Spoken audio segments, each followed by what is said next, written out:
than setting them up for failure. Mm-hmm. Because we have to work for things. There's other people who are doing it as well. So if you've got a position that everybody wants to do, and everyone's got that same mindset, hey, I deserve this.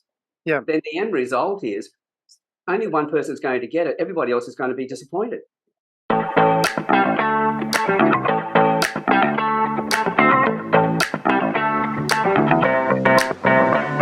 Welcome to Share.care, an all-inclusive community sharing experience, strength, and hope to create strong, healthy, and inspiring relationships. Share.care communities work toward every individual feeling safe, valued, and heard, free from the threat of danger, pain, or harm. Each episode, founder Damian Andrews explores the principles underpinning Share.care and invites expert special guests to share their knowledge so you can easily reap the benefits so many others experience. You hold the choice to create your future. Let it be with strong, healthy, and inspiring relationships. Hello and welcome to the Share.care podcast. Our belief is that global peace starts at home. Feeling safe, valued, and heard gives you a foundation to confidently step out and make the world a happier and safer place for everyone. Because in today's world, it's in your own interest to help others. And today it is my very special pleasure and honour to have with me Mr. Alan Stevens, and he's an international profile and communications specialist. He is regularly featured on national TV, radio, and the world's press, profiling the likes of our leading politicians, TV and sports stars, as well as Britain's royalty. Alan also started the Campfire Project. Now, the Campfire Project is a safe place where people from around the world can share their stories, wisdom, and join in meaningful conversations covering every subject that affects each and every one of us, our families, and our communities. Alan, you're doing such great work. Pleasure to have you on the show. Oh, thanks very much, Damien. I've been looking forward to it. Yeah, we had a great connection with our good friend. We'll give a shout out to Mr. Steve Sandor. Thank you for connecting us. Yeah, Steve's been brilliant. He's always out there helping people. He hides his abilities under his modesty.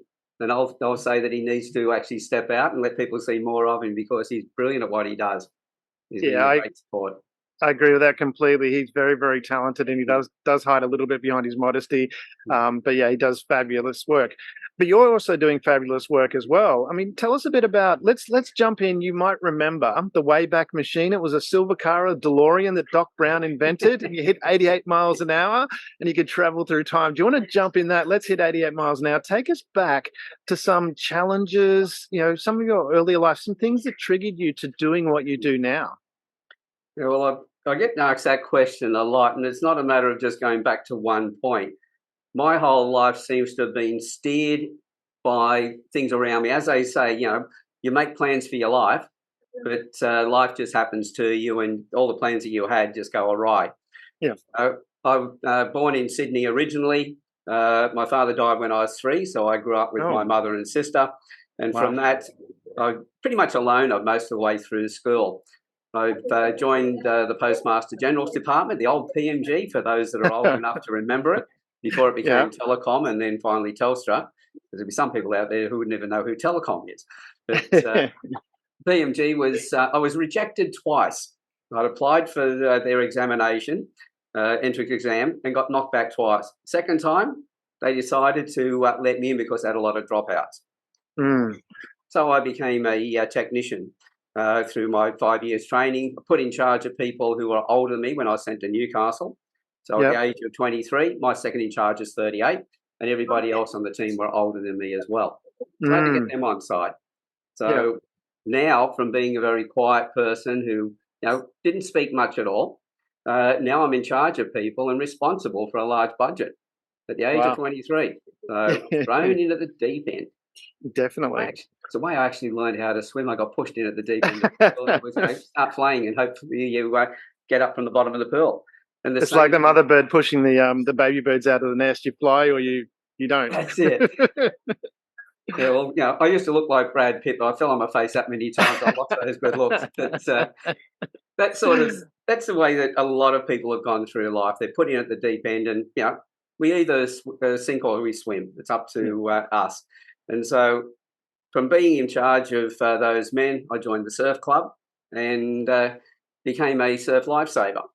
Put in charge of men, again, all the people they gave me on my patrol, because they taught me to be a patrol captain, gave me everybody that nobody else wanted. Turned that into the patrol of the year. And then they taught me to be the club captain. And then the next year it was zone supervisor of 3 beaches. And in that period of time, I also became Newcastle Surf Lifesaver of the Year for the region. Yeah. Now, this is somebody who wasn't really into that sort of sports. Sports I used to play were things like martial arts, Kyokushinkai karate, Wing Chun Kung Fu, and Shin Taekwondo. And so I'd learnt those mainly to stand up for myself because you get pushed around a lot. Bullied all the way through school. Started getting bullied when I started my first career with the PMG in training. Right, so okay. All of these things, you can see there's a lot of stuff there and there's a hell of a lot more again. But each of those things have steered me in the direction of needing to understand people and build relationships. And so in the 70s, it was all about getting those men on side. It was about body language at the time. That was the big thing with LMPs and others out there teaching that. So I used that. In the 80s, stepped into psychometric profiling, Myers-Briggs and DISC and other Enneagrams and other systems. In the 90s, I got married in the late 70s. I had 3 sons, and in the mid-80s, when my first wife decided, or the end of the 80s, decided to leave, I had 3 sons to raise on my own. So 4, 11 and 12. And so now, from being in the deep end with being the youngest, and then being in the surf club where I was the same age as everybody, but least experienced, because they'd all been there since they were young kids, and I joined in my 30s, to now being in charge of raising 3 sons on my own. So you can see I don't know whether I was being thrown in the deep end or I stupidly just kept on walking into the deep end.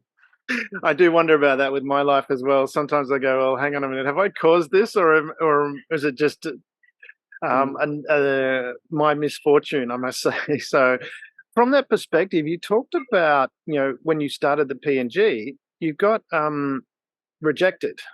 And I'm sure that's probably not the only time in your life that's happened where you've applied for something and got a knockback. How do you think, from people out there in today's world, it seems to be there's an attitude of we need to, if we don't get it that first try, then we're not good at it.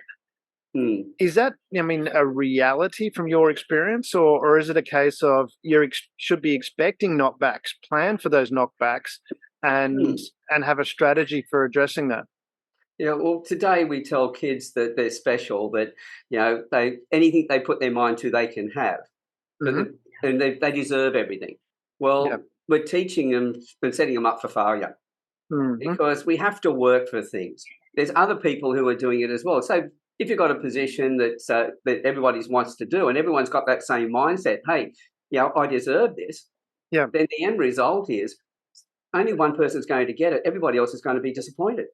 And this is where, by telling people that, you deserve everything that you step out to do, it's totally wrong. Yeah. And we need to change that when we're talking to people. We need to say, yes, you have inside of you. Well, the word education, to educate somebody means to draw out, not put in, but draw out of them their ability to be able to handle things. Instead of teaching them by rote learning, we should be teaching them how to problem solve and experiential learning.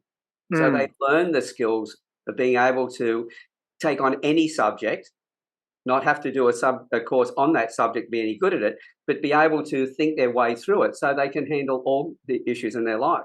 If we taught them more about experiential and more about the problem-based solving of problems, the end result would be they'd be better equipped.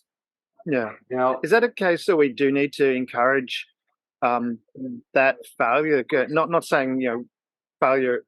Well, what I'm getting into is should we encourage them to go through that experience of failure? I had that with my son, for example. He was doing karate, and you relate to the work that you need to do to get to your various belts.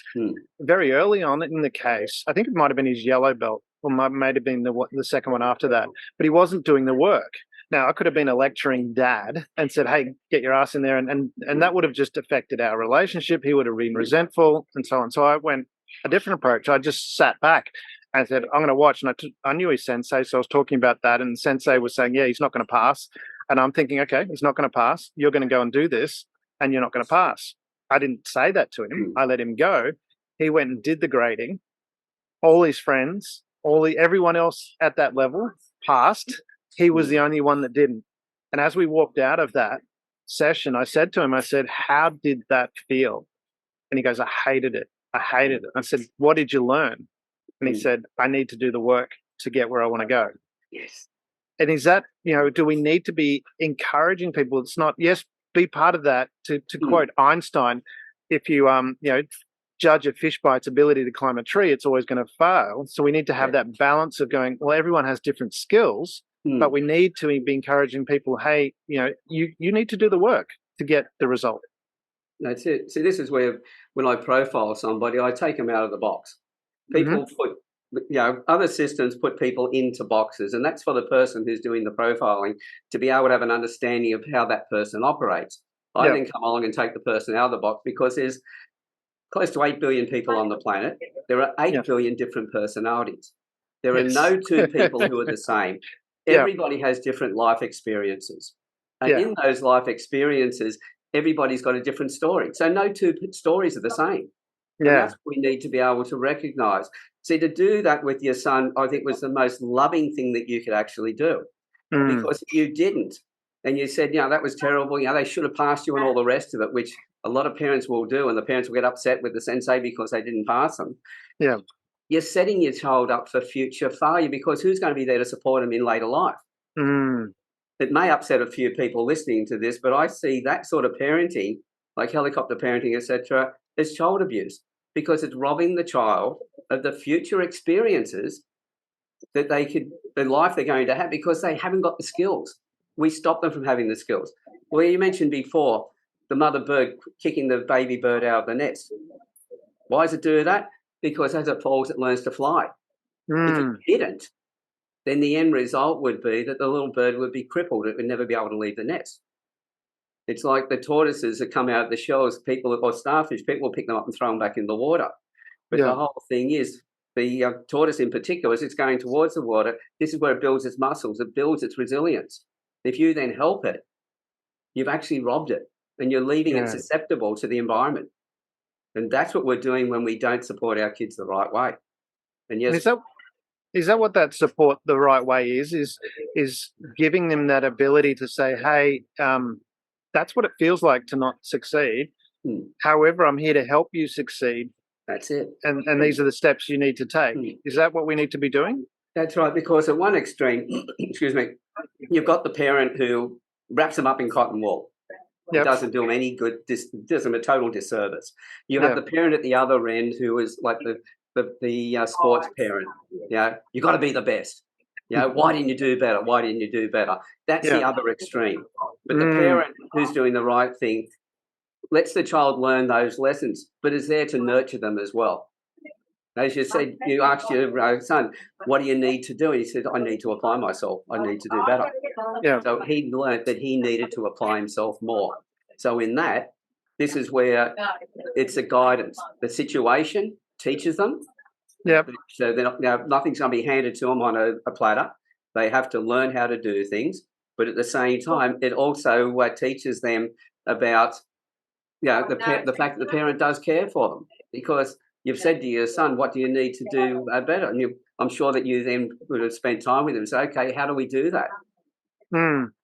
Yeah, well, that was exactly the case from my perspective, that I took those steps, said he's going to fail and this is what he needs to do it. Well, I talked to him through that and I let him set his goals. This is the case. But when you talked about this, the helicopter parenting and the sports one about the going, why didn't you better? Why did you not win that game? When you look at working with people and organizations, how much of this comparison to other people do you find is detrimental or helpful when you're looking at it as a gauge of, are you succeeding, or is it, how do you balance that? Because obviously you can't operate in a silo and think you're the best in the world whenever, especially if you're a corporate entity and you're thinking you've got this wonderful product and it's really crap compared to the competition. But same token too, how do you balance that out between being sensible about that approach?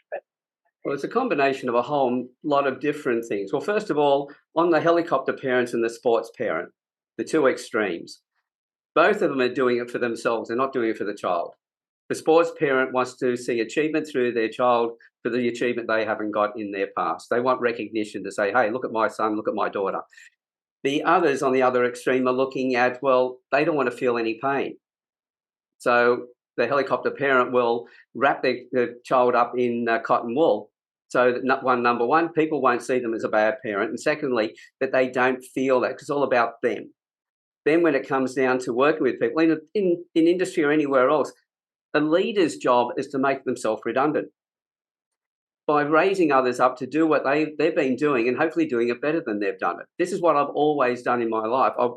When I joined the surf club and being put in charge of with the patrol captain, they gave me everybody that nobody else wanted.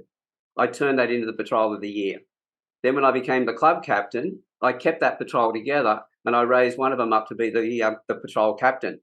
And without me being involved in any of the selections at the end of that year, they still won the patrol of the year again.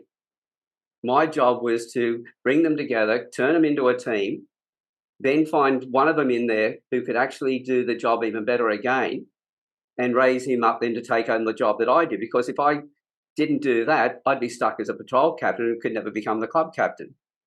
When I left the club, some years later, one of the guys who didn't like me too much, because I made sure that people did the right thing in the club and some of them were doing the wrong thing, abusing it, using it, got upset. And one guy came up to me and said, oh, Mark, who took over as the club captain, did a better job than you.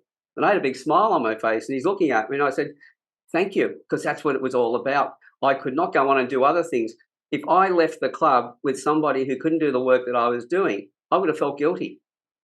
But because Mark, I knew he didn't think he had the ability, but he took on the job, and within the following year, everyone was saying he did a better job than I'd ever done. That was the greatest compliment they could have given me. But how did that work from that perspective? Because it sounds like when you took over the team, very first, you mentioned that, if I heard correctly, when you first started the Life Saving Club, is it a case of, when you work with teams, that you're finding you want to inspire them to be better than they think they can? Mm-hmm. Is it a case that you can work with everybody and lift them up, or is there people that just you can't work with? Or how do you inspire people to be better? Is it a combination? You've got to work out which are the right people, or is it a case that everybody can, be wonderful? Everybody, once you connect with somebody, you're changing their environment. Everything has an impact on everything else. How much that impact is depends on the people as well. They say there's about 1% of the public or the society fits the psychopath role. Now, they're not going to change unless there's a reason for them to change, because they're wired in a way in which they will ingratiate themselves to the people who can help them. They will put down the people who are a threat to them, and they'll ignore everybody else. Now, if they realise that they're not going to get as much by ignoring everybody else, they may start to change. But what it comes down to is that anybody, because all the different personalities that we connect with, some people we connect with really well, similar personalities to us. Other people, well, if they were on fire, they wouldn't buy a fire extinguisher from us. And at the other end, you've got the Eskimos who will buy ice from us, just because of the similarities and the dissimilarities in the other group. In between's a sliding scale. Yeah. So the more you actually know how to read people and know how to build the relationships, the further down that scale you can go. Yeah. And still make good connections. And this is where, as they say in sales, it's in that middle 80% where the salesman makes their money. And the more you're able to build a relationship, the further you can go down that line. Yeah. From that perspective, is it a case, because I was watching a video this morning from Elon Musk, but I've also heard it across a number of great leaders. One of the key things they talk about, and Warren Buffett talks about this as well, when he's looking at a company, it's about, he looks at finding good management, and there's key characteristics that he looks for: honesty, integrity, a motivation, And he said, it's better to have someone who, if you're going to have someone that's not honest, you're better to find someone who's lazy, because you don't want someone that's highly motivated and dishonest. Otherwise, you're going to be in a lot of trouble. But is it a case from that perspective, when you're looking at working with teams, that you're looking for, because I've also heard we've all heard the Pareto principle, the 80-20 rule, that generally in any organization, 80% of the work comes from 20% of the people. Is it, from that perspective, how do you assess people? How do you work out which of those 20% that you really want to be focusing on and motivating? Well, first of all, if we even jump into that, the thing you've got to be careful about is that if you've got somebody like a salesperson, and everyone's on commission based, for instance, and one salesman is making a lot more money than everybody else, the natural thing is to support that salesperson. Yeah. But the trouble is, if that salesperson has a certain personality, a certain character, certain behaviours, that's putting everybody else off, then getting rid of them might be the better approach, because these other people, put them in the right environment, they may become more effective. If they feel that all the focus is going on this one salesperson and they're being ignored and everything else, and think, well, why do I even bother? And depending on how the management is speaking to them as well. If you lift somebody up continually around other people, yes, you lift them up, they feel good, but the other people feel that the fingers are being pointed at them, that you're not good enough. And so when people getting told they're not good enough, they're always going to pull back and make it a self-fulfilling prophecy. That point that you're talking about, you're not good enough, from a motivational perspective, and I'm going to relay this again to my parenting, because with my son, it's always been about what did you do, not lecturing him on what he didn't do. And a couple of times there, I'll ask him, and he does so many things like cleans the bathroom, takes the rubbish out, stuff like that. And I'll always praise him very heavily when he does it. Sometimes, there was one time not too long ago, I should say, where I asked him to take out the rubbish and he hadn't done it. So in the morning, he found some of it sitting on his computer as a reminder. But generally, it's been about, and I do this in my leadership style. It's really focusing on praising the people for the good work that they do, and not criticizing other people. And just when someone does something well, give them a little bit of praise, finding those areas of praise. How do you find that from the perspective of motivation? Is it better to praise people for the work they do, or is it better to criticize and chastise and motivate that way? No, well, motivation through fear never really works. It causes a lot of resentment, and people only do what they have to do to keep their jobs. Yeah. As they say, always praise in public and point out the things they're doing wrong in private. If I'm working with somebody and they haven't been doing the right thing, I'll talk about the things that they have done right first of all, so that they recognise that they are being noticed for the things that they've got right. And I'll then ask them, well, this part of it didn't go the right way. Tell me what happened there. So I don't tell them they got it wrong, but I ask them to tell me about that. How could they have done that better? What did they realise about it that didn't work? And so now we're problem-based learning coming into here. We're experiential learning. We're looking at possibilities. And the person now is looking forward. When you chastise somebody about what they've done wrong, you're talking about the past. Yeah. I can say, right, well, the way you did that before was not the way that we needed to be done, because as you can see, we had some problems with that. But I know from what you've done over here that you have the ability to do this right. So what would you reckon we should be doing here? You draw them into it, into the conversation, and they feel that they're part of the solution. If you just keep pointing the finger at them being the blame, well, as the old saying goes, if you want to know where the problem is, when you point one finger at somebody, look at the other three fingers.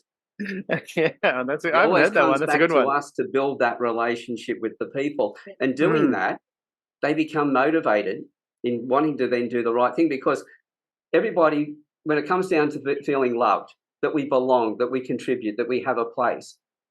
So why is it any different with our staff? That's a good point.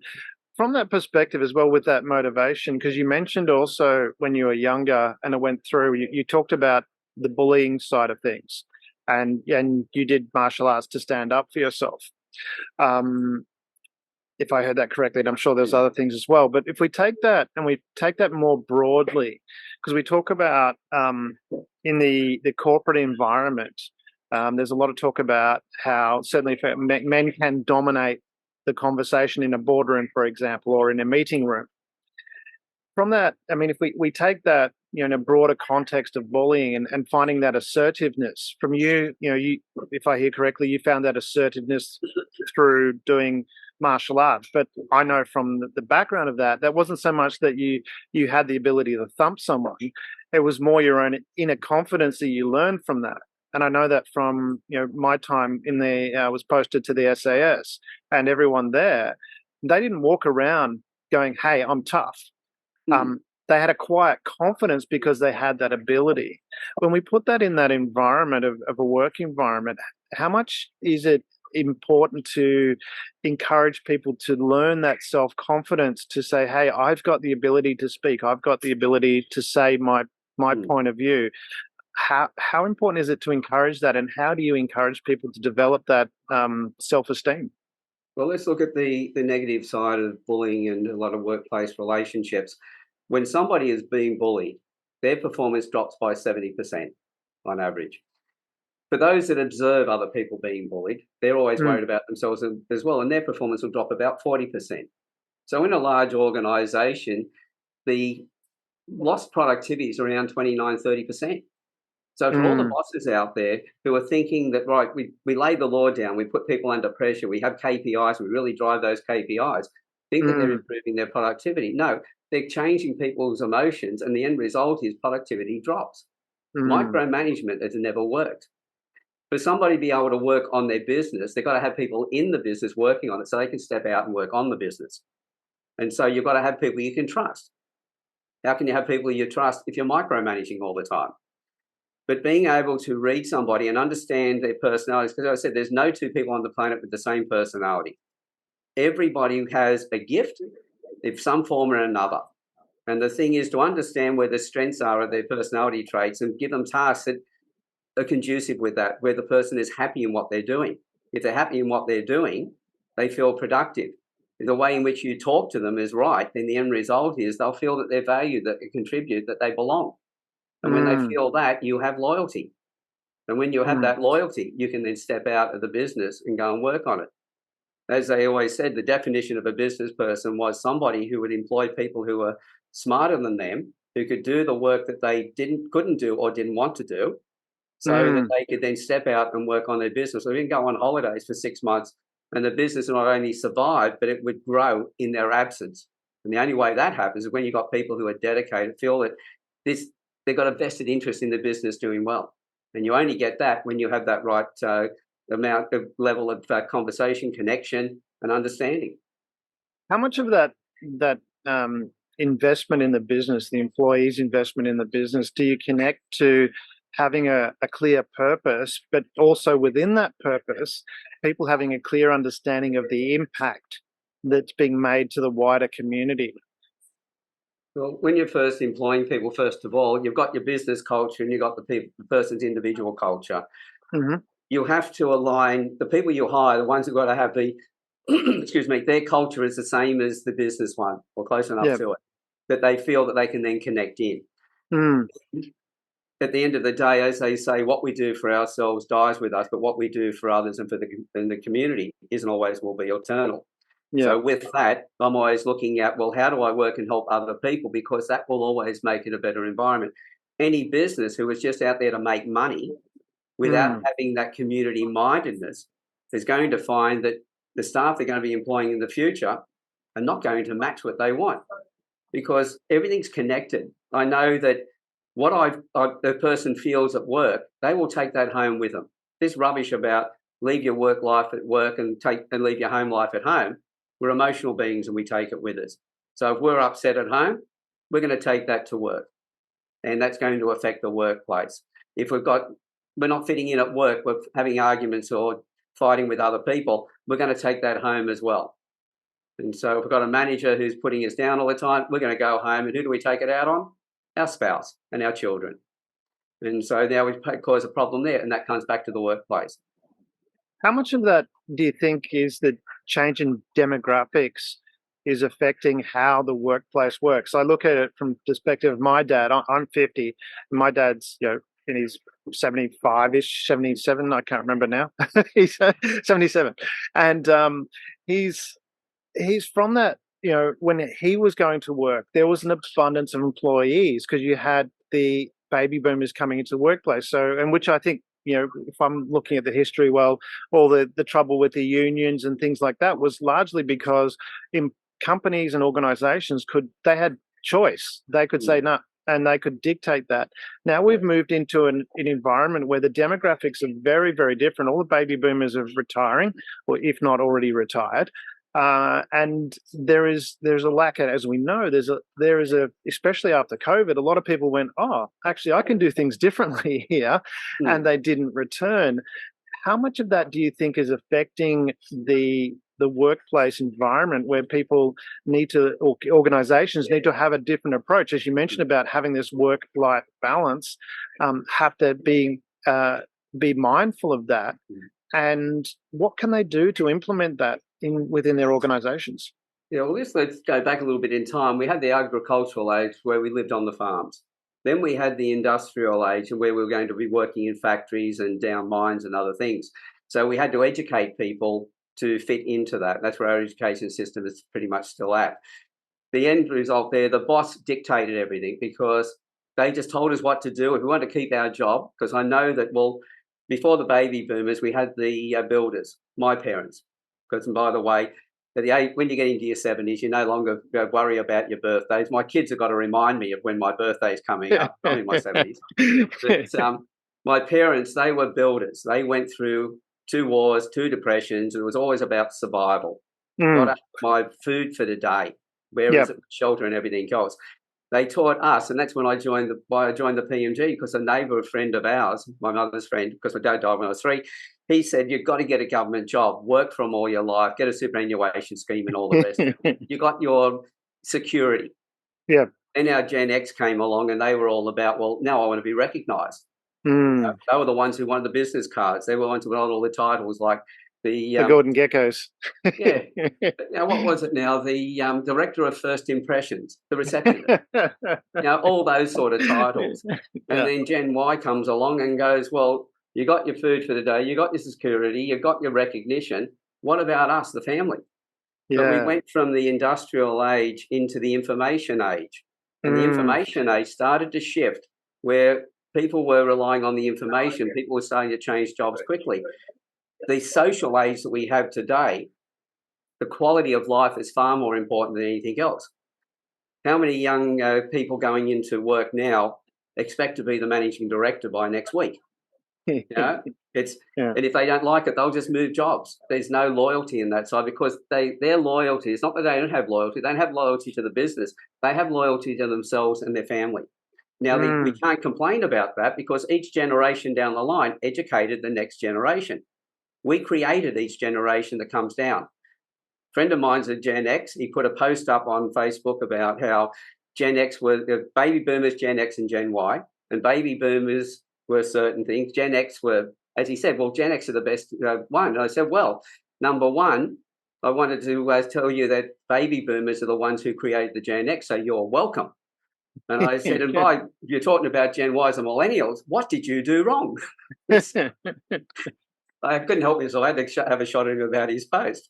But that's the thing, is to realise that we impact on everybody else. And as parents, we impact on our kids. I know that some parents will push their kids really hard because they want to see their kids do the best. Yeah. But this, again, is still about them as well. But it's a case of, look, ask yourself, is this the best way to do it? Everything comes down to relationships and the connections we make. Whether it be with kids, whether it be in business, it always, well, people say to me, what do you bring to the table? And they're talking about their products and services. The only answer I can ever give to that one is, I just bring the damn table. So you can put your products and services on it, because the relationships, if you don't, like, what's the most important thing, your relationships or your products and services? A lot of people will sort of go backwards and forwards between the two, and I go, that was a fake question. It wasn't a true question, because they're all important, but which is the most priority? Which one comes first? Relationships. If you don't build relationships, you don't get the chance to show how good your products or services are. If you don't build a relationship with your staff, you're not going to get the productivity out of them. And if they feel invested in the business, they're the ones who look after your customers. So by putting your staff first, you're actually putting your customers first. But a lot of people can't get their head around that one. It's interesting that you mentioned that, because I deal with a lot of people who say, they're looking for that one key line. The analogy is they want to get that one ad in the Super Bowl, because if they get that one ad in the Super Bowl, it's going to change their life. Kind of like the people that are, wanting to win Tats Lotto and it'll change their life. Is it, from that perspective though, everyone that I speak to that is really successful, it is what you're talking about. It's about developing that, especially in sales. They talk about developing the relationship, and nearly all of them, all of them that I can think of, will say most of the time they're trying to find out whether that person should be a client, because if the product or service that they're offering doesn't match what the person is looking for, they will say, actually, no, I don't think it's right for you. How many people do you think have that integrity or understand that's the step that you need to be making? Well, a lot of people are in a state of want. They're desperate. Times are tough, and they'll get tougher as the financial situations change as well. So it's all about putting food on the table. So if you're living in a state of fear, you're going to try and pick up every client you possibly can. And it's through desperation. But the trouble is that when you're doing that, you'll probably get less clients. If you're a little bit more particular and you go and find the right one. See, I'm at the point in my career where my focus now is to create and train my competition. People go, what do you mean create and train your competition? And I go, think about it. I want to find the best people who are really focused on their clients to learn my skills. Because if they don't, and anybody's doing it, well, there's so many different professions out there where you've got some really good people in the organisations, those professions, and some really bad ones. Focus on the bad ones, and that's all you hear about. So that profession's no good. Like life coaching's got a bad name, but there are some brilliant life coaches. So if we've got people doing what the lawyers fall into that category. Do lawyers fall into that category? We had to go there. There isn't. Was it 99% of lawyers make the rest look really bad? Yeah, well, there isn't one profession that that wouldn't be true with. Yeah, because again, we've got so many people going into jobs that they're not suited to. Yeah. So parents told them, "Oh, you should be a lawyer, you should be an accountant, you'll make a lot of money." Well, they've got to make a lot of money because they're going to be miserable in the work they're doing, which is going to affect their health. They're going to need it for their medical expenses. Yeah. So yeah, that's a good point. If you're doing something you love, you'll always be healthy. As I said, I'm in the 70s. I'm on no medication whatsoever. Yeah. No, might take vitamins here and there, but that's about it. There's no medication, prescribed drugs that I need, simply because of the attitude, the way in which I live. And it's the same thing. But people who are unhappy, every thought they're having is a chemical reaction in their body. Yeah. So if they're always unhappy and miserable about things, their body's going to show it. Yeah. And when we, if we're unhappy inside, our physical outside, the way we hold ourselves, the expression on our face, all of that's going to show we're not happy. And the chemicals that are going through our body at that time are also doing damage. So our attitude to life is a major impact. Is it a case from that perspective, because you're talking about the chemicals in your body, and you mentioned about times are tough. Now, I'm 50, so I've lived through a couple of recessions. And from my perspective, I never experienced those recessions because I think partly because I never read the news. I was not a big fan of looking at the news, so I didn't know we were in one. Also, too, my attitude was always about looking for opportunities. And is it a case where we kind of get, and you mentioned about and the chemicals that produced in your body, because I think of I love thinking of Snow White, not because I got a fetish or anything like that, but because when you think about the when she was in the house with the animals and they were cleaning, they were singing "Whistle While You Work." Now, I don't think they understood when they made that movie the effect dopamine and serotonin has on your body, and also too just you thinking happy thoughts causes that to be produced in your body. Is it a case of when we're looking at it and going, oh, times are tough, that is actually having a negative spiral, a downward spiral? I don't like using positive and negative. I'll get into that later. but a downward spiral in our ability to actually achieve what we need to achieve. Well, first of all, on the Snow White situation, they may not have understood the chemicals that are created in the brain, but they understood the result of it. Because people who are whistling and everything else were happier. So this is the problem, is that with a lot of our medical stuff, they're always looking for empirical proof. There is so much stuff we already know the results of. Yeah. We don't know how we got there with it, but we spent so much time trying to figure out why we got there instead of going, hey, this damn stuff works. Let's keep promoting that. But now we come back and we start looking back here. This is why profiling and a whole bunch of other things have taken so long to get to the level they are. It's only because of persistent so-and-sos like me who just won't give up. Is that a case too? Because I look at it and the work that I do, I talk about, life is simple. Life is easy. And because people say, oh, you've got to work hard to succeed. I think, to me, that flies in the face of the statement, work smarter, not harder. But and people go, oh, but it's not easy. And then I was, well, I'm only Damien Andrews. Let me quote somebody else. Life is really simple, but we insist on making it complicated. Confucius said that. Is it a case where, people, like you said, we overcomplicate it if we just did the simple little things? You mentioned sales before, getting on the phone, chatting to some previous clients and saying, what do you need? What issues, what problems are you facing now? Is it as simple as that when we're talking about we're in tough times? It's getting back and building relationships with people. I connect with people on a regular basis, and when I say to them, look, let's get together and have a chat to see how we can collaborate, and I always get back, in what way are we going to collaborate? I got tired of typing away and almost getting RSI from it.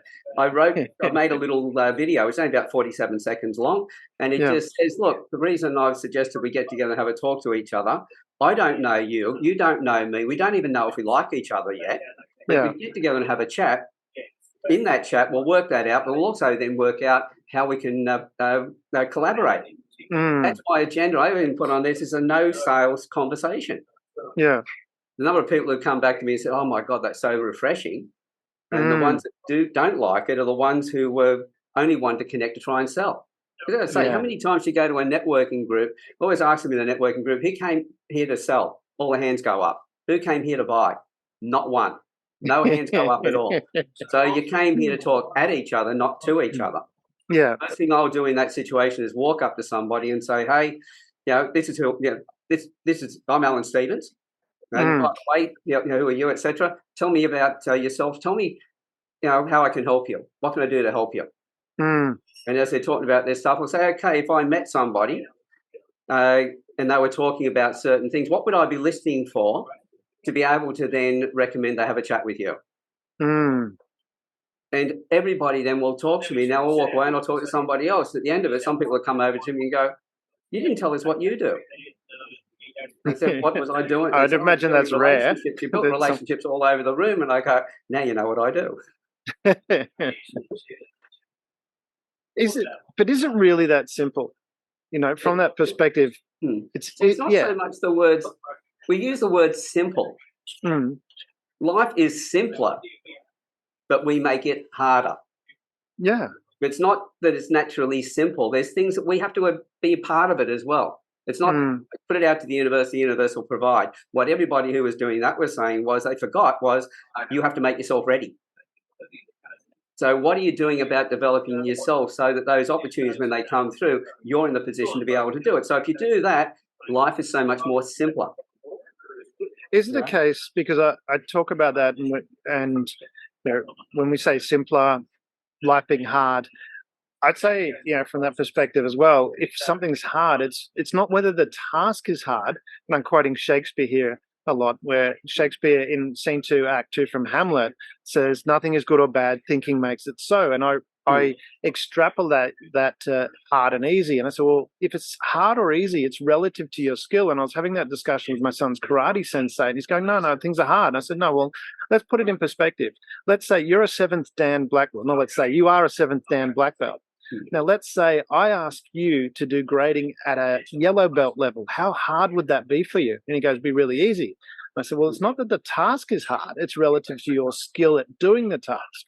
And is that where we put that in that category as well? When people are looking at, going, oh, it's tough, or in tough times, or I'm having it tough, I'm really having a tough go at it.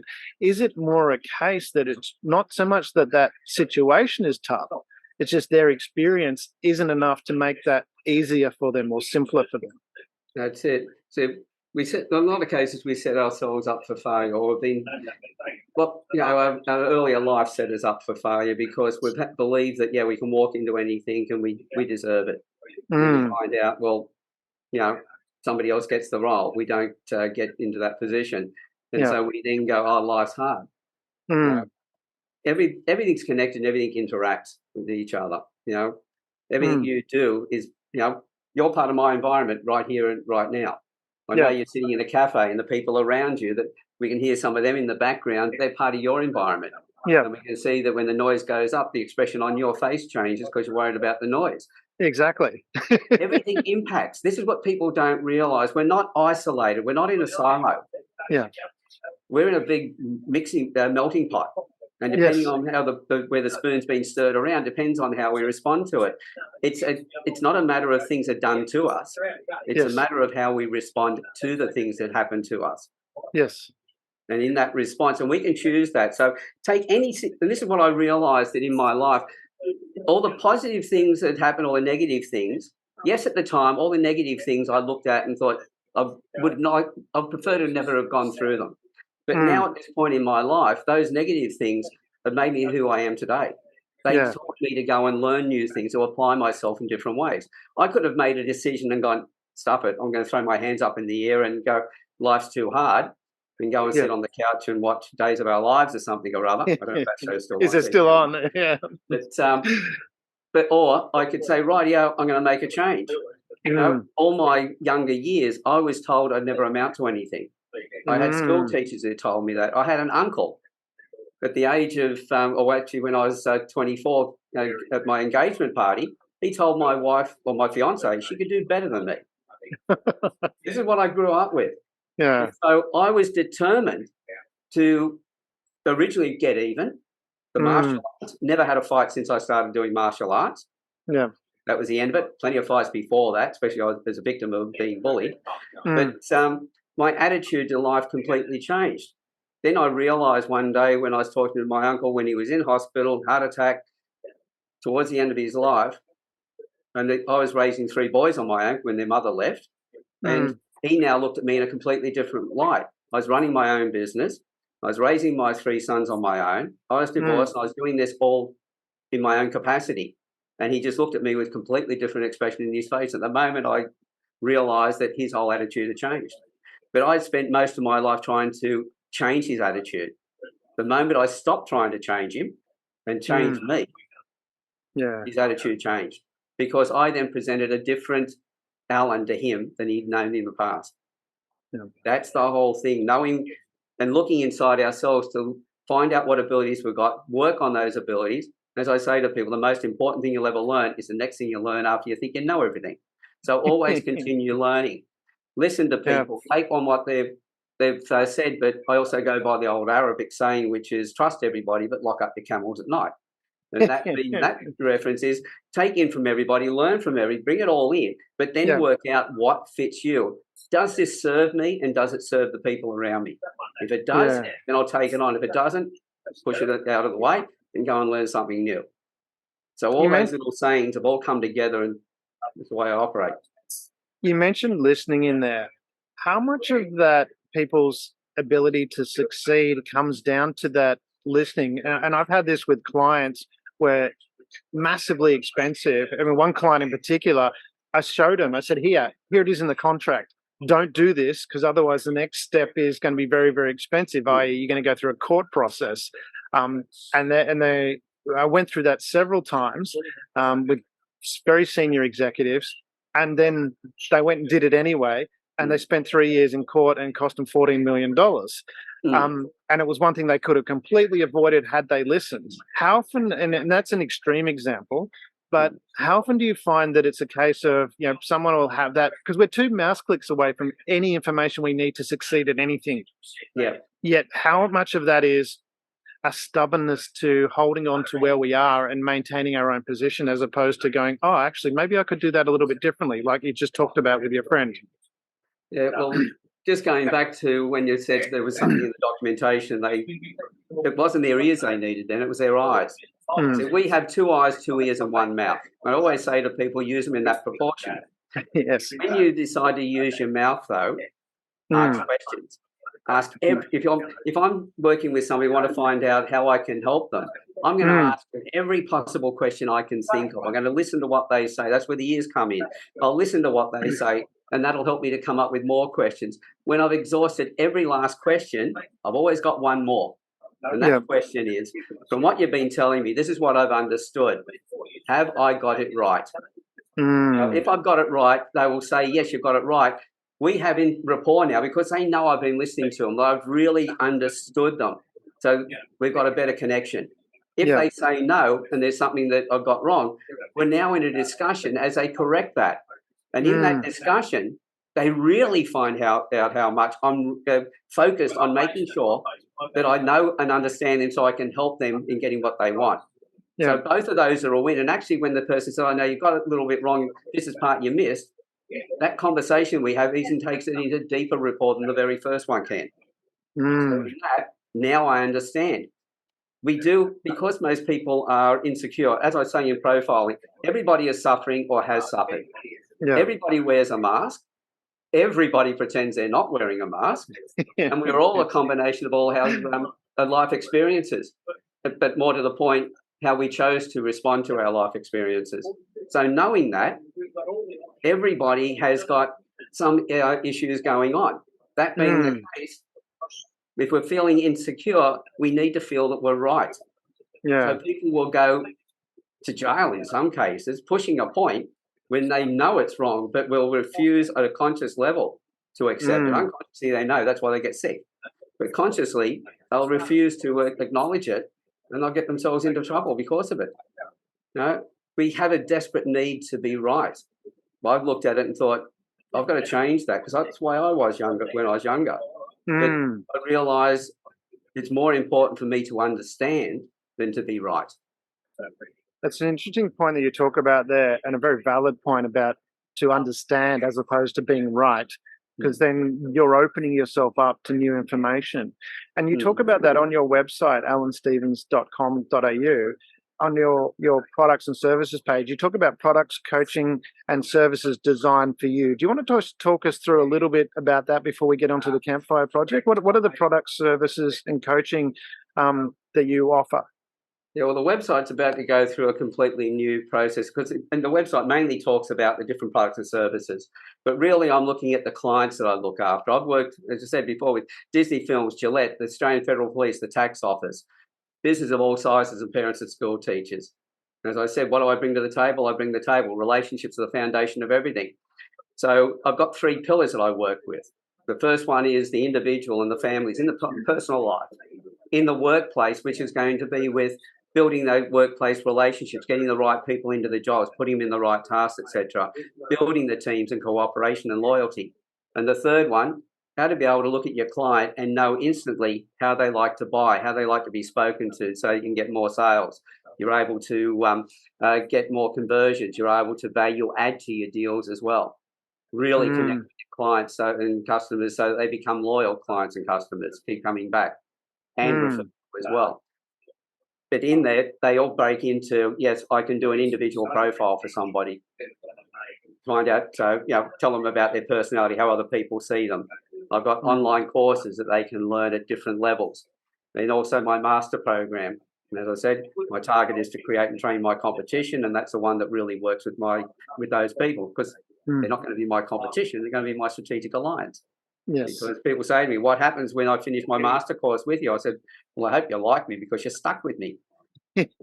Because I guarantee any questions you've got in the future, come back and ask them. If I can help you to be the best in your field, that means that I've got more people wanting to come to me to become the best in their fields as well. So by looking after my clients, I then get the return I'm looking for. As I say, help enough people get what they want, you'll always get what you want. And so that's the focus in which I work with that. So it's they're the main things within the thing is the online courses. I'll give you an example of one.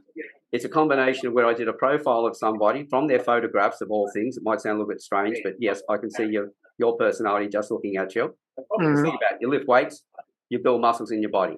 Everything we feel inside, we express outwardly. So while you're concentrating and thinking, some people will pull harder expressions than others. So you build ridges and crevices. Your face just becomes a roadmap, a history of how you like to think and process, which is your personality, not your character, not what you're thinking and processing, but how you're thinking and processing. Yes. So once I've got that, I've now got your personality. Well, one guy, he told me he was an undercover agent. He was a business coach when I did his profile for him. He then told me he used to be an undercover narcotics agent for 2 decades, working in those roles. He spent all that time learning how to read himself and other people by using skills he reckoned were 85 to 95% accurate. But the fact that I could take his 5 photographs and give him a 45-minute audio that told him exactly how people saw him and how his buttons get pushed and everything else, he came back and he said that that blew him away because it not only matched but nuanced everything. He took 2 decades to learn about himself. Yeah. So they're the sort of things that I do. That's quite amazing. And I have met a psychiatrist who did the same thing. He took photos of the family members and then gave you a profile of who you were, which was quite impressive. Very good stuff. Okay, so let's move on to the Campfire Project. Tell us about that. I mean, it sounds like a passion project from your perspective. Where did that come about? How did you, jump in that Wayback Machine, hit 88 miles an hour? Why the Campfire Project? Well, sitting around campfires was always a place where men changed their attitude. They softened. They had deep conversations without rubbishing each other. It was a place where you would be able to talk about things in depth and have wonderful, respectful conversations. But when I was working, when I'm working with men in business and at home, I asked a lot of men one word to describe what you're feeling. And they said confused. And I said, well, confused about what? We thought our job was to go and bring the resources into the family, but we're now told we're physically and emotionally absent. But we can't be in 2 places at once. If we're home, we're in trouble because we're not bringing enough in. If we're at work, we're not at home. So we can't win. That was causing some frustration. In the workplace, political correctness and gender equality, all the rules around it, because they keep changing, good men were worried about saying the wrong thing. And so that was causing frustration. Yes. And so you put that together, you ended up with a lot of anger coming in out of it, micromanagement and other things happening in the workplace, bullying in the workplace, domestic violence at home. And I realised that men, without beating them up for doing the wrong thing, because most of them were good men to start with, was to hold their space, let them tell their stories. So they knew that somebody was finally listening to them. And that reduced a lot of the frustration, which changed a lot of their behaviours. So I would sit with men an hour or so in length, let them tell their stories without judgment, without criticism, without counselling or anything else. And I'd heard some really horrific stories of what they've been through. And then I brought them into panel discussions where together we started talking about masculinity, pornography, drugs, alcohol, you name it, anything that was affecting a society. But I'd had women in there from day one. The reason I did that was I wanted the women to hear how the men could speak when the men felt safe to do so. Yeah. But I also wanted them to hear how men could talk at a deeper level. And after we started running the panel discussions, I started getting messages from the women going, we love these guys. Never heard them talk so deeply about their emotions or so wisely about how to improve society. We never knew men thought this way. They said, how can we get involved? I went, been waiting for it. Put your hands up, come into the one-on-ones, join the panel discussions. Yeah. We've had in the group 2,200 people in there so far. We've got all religions, all cultures and all genders welcome in there. We've interviewed people from all of those different genders. We've had close to 600 hours of conversations in that period of time. We've discussed things like menstruation, menopause, does size matter in the bedroom?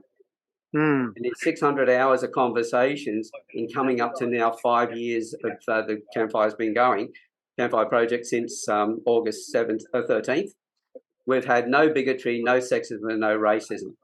We're the only group worldwide that can boast that it's had total inclusion and equality. It's outside of all groups and outside of all governments. We're the only group that I've seen so far. And we searched around. Everybody had some sort of exclusion. If you're into the genders, that will exclude over here. If you're Me Too, for instance, excluded the men. men to, excluded the women. Yes, all those groups are absolutely necessary to highlight the problems, but what they're doing is pointing the fingers. When you point the fingers, you'll never find a solution. But under the hashtag We Together, we come together shoulder to shoulder looking at the problems, and we solve the problems together. We don't look at, well, you're the one who got it wrong. We're looking at, how do we improve this? That's a different focus. I mean, and that's what I find a lot of what's out there at the moment is that, it's always about the problem, going, oh, here's the problem. And as you said, pointing the finger, we've got a problem and you're causing the problem, or someone, this issue is causing the problem, as opposed to going, okay, where we want to do is get to this and we need to take these steps to get there. Is that the approach you're talking about? It is. It's a case of, well, let's look at what the issue is, yes, and now let's look at, well, what's the solution? How do we work together to find the solution? Because, as I said, men aren't deliberately going out and doing the wrong thing, but we have a situation. International Men's Day is something that is recognised only by Jerome T. Luxon, who created it in 1999, and other men around the world. It's not recognised by the United Nations. The United Nations has 197 different days off, including everything for women, for girls, for families in general, and also all the different genders, the different, well, on the day that International Men's Day was put together, we have International Toilet Day, which is recognised by the United Nations. But in every attempt to talk to them, to get them to recognise it, they have knocked it back. Wow. And some of the universities in America the other year actually banned International Men's Day because it was celebrating men. So what they're telling every man, all the good men, you are wasting your time, because you'll never be good enough unless every man is doing the right thing. Well, men have never put that stipulation on women or children or anybody else. We all realise that everybody is fallible. And so...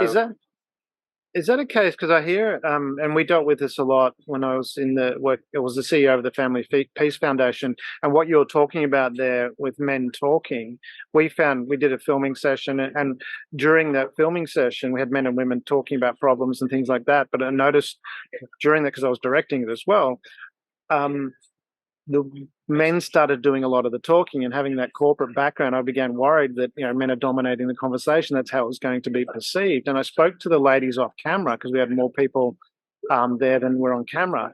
And I said, I'm getting worried because the men are doing all the talking. And exactly what you put forward there was they all stood up and said, no, we've never heard men talk about this before. And I've heard that from a number of people around the world that I've spoken to, that exact same thing. If you create an environment where men feel safe, they will open up.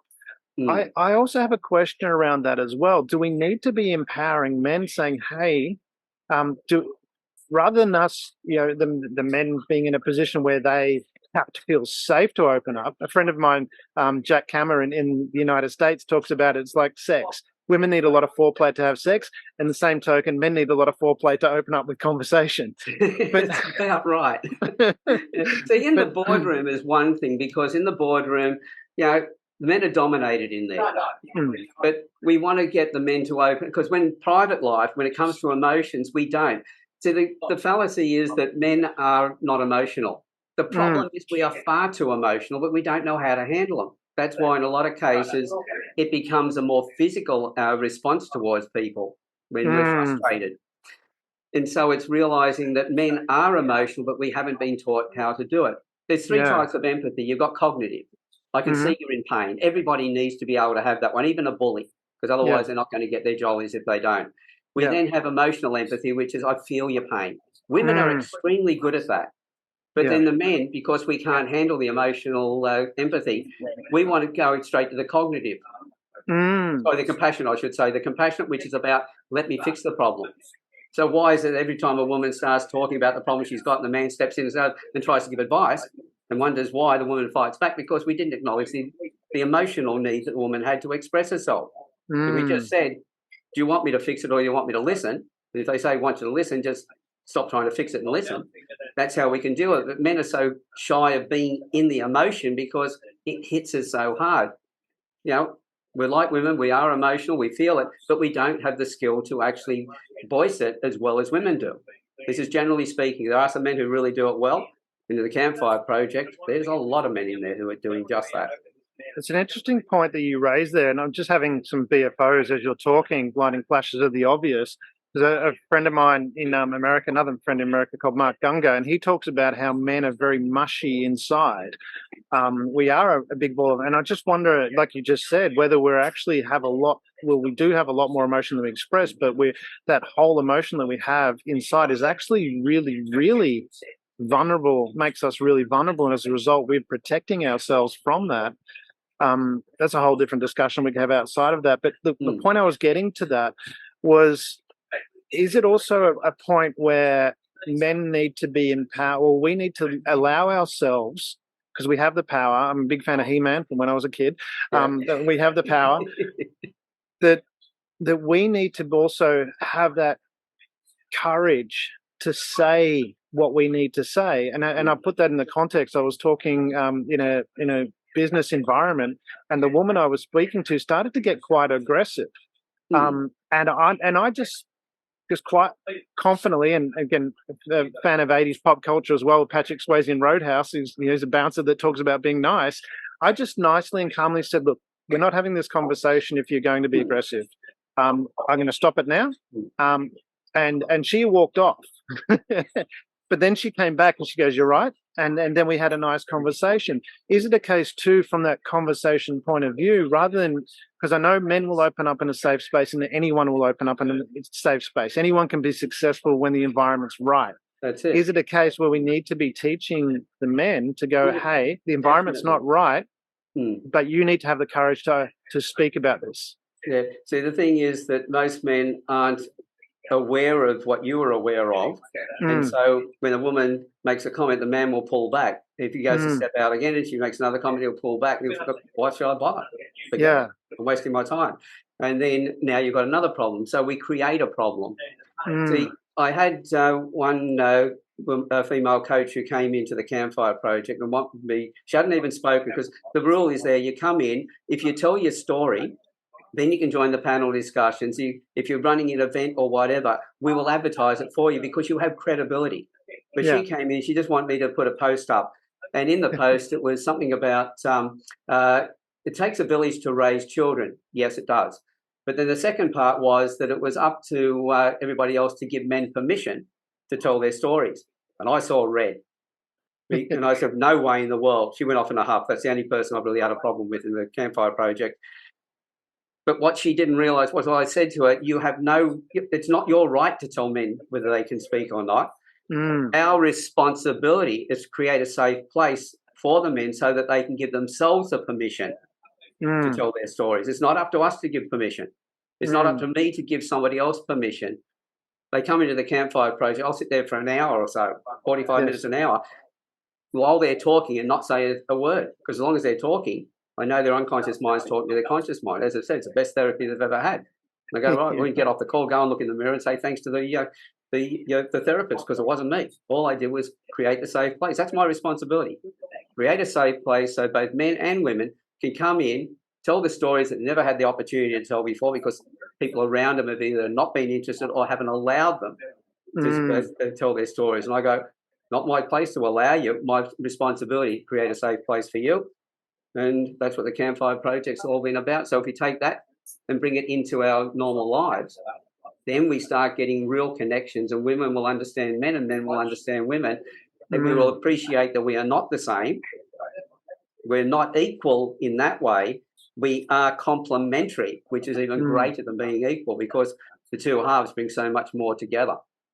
And so these are the things, the words we play with. I'm laughing because it's like, you know how when you start quoting your parents and you go, I quote my parents. You just quoted my mum then. It's like we're not the same, we're equal, and we're more by coming together. It's like, I was laughing from that perspective. There's nothing new. That comes out of my mouth. It's come out of someone else's mouth. All the great speakers today, I've listened to Simon Sinek.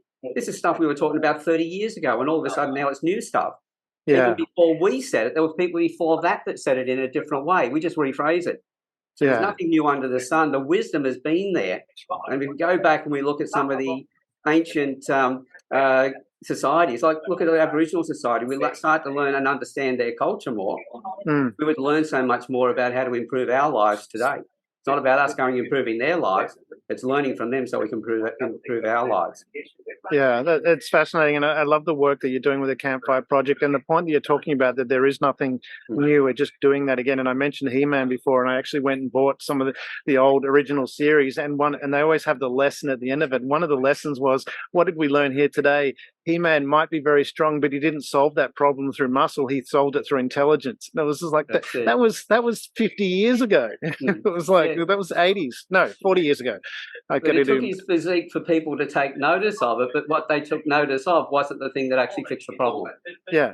That was fascinating how it was all about, there's so much there, like you say, it's all there. And that's why I come back to that question I asked earlier about listening. Are people too busy talking as opposed to listening, going, oh, there's a problem here? Coming back to what Confucius says, it's simple. We just need to do the right things, but we're overcomplicating it. But for the Campfire Project, for that, how do people reach you? How do people connect with you about the Campfire Project? Well, again, the website's the best way to go. It's thecampfireproject.com.au. It's all just one word, of course, .com.au. 3 videos on the site. One talks about what the campfire is about. Another one talks about the one-on-ones. One talks about the panel discussions. There's a Facebook logo there. If you click on that, that'll take you to the group where we put all the videos. The one-on-ones never go outside the Campfire Project unless somebody says to me they want a copy of it. I'll give them a copy, and what they do with it is theirs. As I believe in equality when it comes to both men and women. I say, look, we're all big enough and ugly enough to look after ourselves. So if you want a copy of it, you can have it. I won't put it outside, though, because my job is to hold the place safe for you. What you do, that's your business. The panel discussions, they go out on our business page on LinkedIn. They go out on our YouTube channel. And they have been aired on a couple of internet radio stations as well. Fantastic. And Alan, we're going to wind up. If you were to leave the audience with key wisdom's kernel, nutshell, what would you sum up? What would you want the audience to take away from this session? Well, I put out a lot of truisms there, but one, as I said before, which probably is the foundation for everything: 2 eyes, 2 ears, and 1 mouth. Use them in that proportion, and when you don't make statements, ask questions. Get to know the other person, and therefore you'll start to realise, in most cases, you'll have a wrong impression about them, and you'll have a better understanding of them, and therefore a better relationship as well. Fantastic. Wonderful wisdom there, Alan. Alan, it has been such a pleasure having you on the show, sharing this wisdom. I know we went a bit longer than we anticipated, but there was so much knowledge there. And I really appreciate you taking that extra time to share with the audience, sharing that wonderful wisdom. Hopefully we can have you back again and talk a little bit more detail about the Campfire Project and some learnings from that would help people with relationships. And if there's where was I going with that? And just from that perspective, we'll put all the show notes, your contact details. So we've got that there for everybody. But thank you very much again for taking the time for sharing with us. My pleasure. Thank you very much for the invitation. Goodbye for now. Thank you for being part of the Share.care community and helping people around the world prosper. You're creating a bigger pie for everyone to share. The more people contributing to the world being a better place, the better the world becomes, for others and for you.